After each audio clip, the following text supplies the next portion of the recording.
पुण्यात उघड झालेल्या या प्रकरणानं एकच खळबळ उडाली आहे। नियमित गस्त घालत असताना पोलिसांच्या नजरेस दोन तरुण संशयास्पद हालचाली करताना दिसले।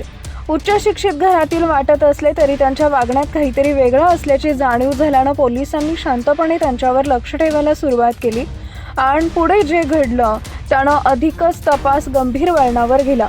मिळालेल्या माहितीनुसार या दोघांनी मिळून तब्बल 10 दुचाकी लंपास केल्याची माहिती समोर आली आहे। विशेष म्हणजे या चोरीमागे मोठं आर्थिक कारण नसून केवळ मौजमजेसाठी आणि फिरण्यासाठी त्यांनी हा मार्ग अवलंबल्याचं निष्पन्न झालंय।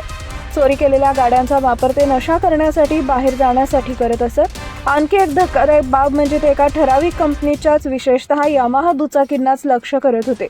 बाजारात सहज उपलब्ध नसलेल्या मॉडेल्सवर ते नजर ठेवत आणि संधी मिळताच हात साफ करत। गेल्या काही दिवसांपासून हा प्रकार सुरू असल्याचं तपासात स्पष्ट झाले। अखेर केवळ हालचालींवरून संशय घेत पोलिसांनी त्यांना ताब्यात घेतलं आणि संपूर्ण जाळं उघडकीस आलं।